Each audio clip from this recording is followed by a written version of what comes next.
चलिए बढ़ेंगे अगली खबर की और अगली खबर से आपको रूबरू करवा देते हैं। लाखों के नकदी गहनों के साथ सख्त शख्स गिरफ्तार और ऐसे में आरपीएफ ने रेलवे स्टेशन पर युवक को पकड़ा। 24 लाख के नकदी और 66 लाख के गहने बरामद किए गए। ज्वेलर से भी होगी मामले को लेकर पूछताछ। आयकर विभाग को सौंपा गया मामला। बड़ी जानकारी आपको बता रहे हैं।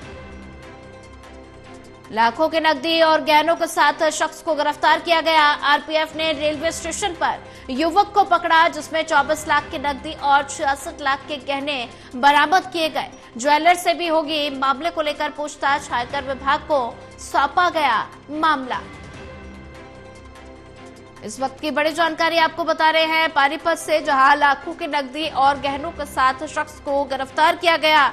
आरपीएफ ने रेलवे स्टेशन पर युवक को पकड़ा और युवक से 24 लाख रुपए की नकदी और 66 लाख रुपए के गहने बरामद किए गए। ज्वेलर से भी होगी मामले को लेकर पूछताछ। आयकर विभाग को सौंपा गया मामला।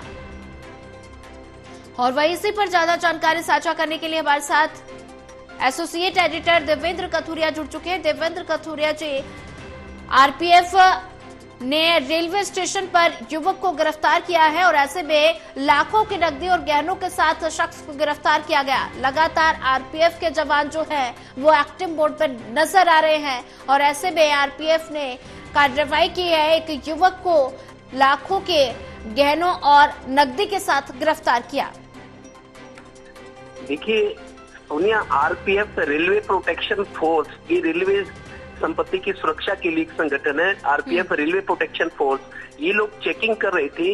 एक युवक तहसील कैंप का कृष्ण कुमार उनको संदिग्ध नजर आया। जब उससे पूछा गया और उसके बाद जो सामान था चेक किया गया, या हो सकता है किसी ने शिकायत की हो क्योंकि नंबर 2 के काम वो कर रहा था, तो आरपीएफ ने उस युवक को पकड़ा है, पूछताछ की। उसके पास से 24 लाख रुपए की नकदी और 66 लाख रुपए के गहने मिले हैं जी।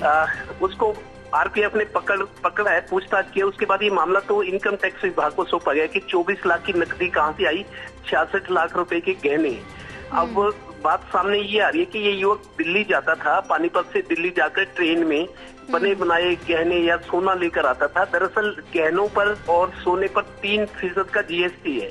3% जीएसटी चुकाना होता है और लगता है कि जीएसटी बचाने के चक्कर में ज्वेलर्स इस व्यक्ति का उपयोग करते थे। दिल्ली से पैसा लेकर सामान लेना, गहने लाना, सोना लाना, चांदी लाना, इस तरह का काम करता था। और उसने पूछताछ में 10 से 12 ज्वेलर्स का नाम बताया कि वो उनके लिए सामान लेने दिल्ली जाता है। तो सीधा मतलब है कि जीएसटी बचाने की कोशिश थी। युवक कब से काम कर रहा था, कौन कौन उसका इस्तेमाल करे थे, ये सारा मामला इनकम टैक्स विभाग को सौंपा गया है। लिहाजा 24 लाख की नकदी और 66 लाख रुपए के जेवरात मिले हैं। तो उसे अब ये पूछा जाएगा कि कब से वो काम कर रहा था। उन ज्वेलर से भी अब इनकम टैक्स विभाग पूछताछ करेगा।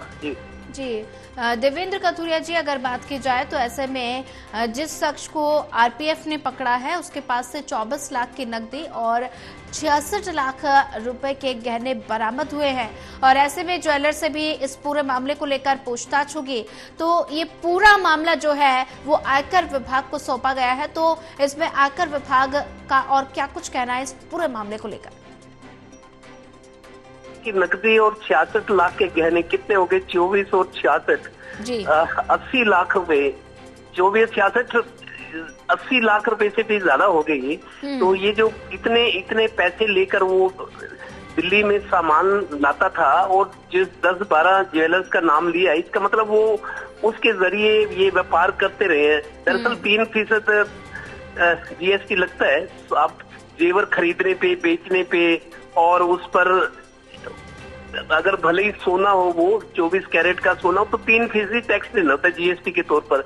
वो टैक्स बचाने के लिए सारी कवायद की जा रही थी। सीधा मतलब है इसका 10-12 ज्वेलर्स अगर मंगाते, चूंकि पानीपत छोटा शहर है, दिल्ली से भी व्यापार होता है सोने चांदी का, तो ये युवक इनके लिए रोजगार है। ये सोना चांदी, बहुत सारे लोग पानीपत सोनीपत से दिल्ली जाते हैं, गाड़ियों का स्पेयर पार्ट का सामान, दवाइयां लेकर आते हैं। बहुत सारे ऐसे लोग हैं जिनका ये रोजगार है, लेकिन एक गैर कानूनी काम भी है। जिस तरीके से स्पेयर पार्ट्स लाना और दवाइयां लाना, सोना चांदी, दिल्ली बहुत नजदीक है, सोनीपत पानीपत से 1.5-2 घंटे का रास्ता है, उनके लिए एक तरह से रोजगार है, लेकिन ये गैर कानूनी भी है अगर वो टैक्स बचाने के लिए इस तरह की खरीद फरोख्त करते हैं, इस तरह का काम करें।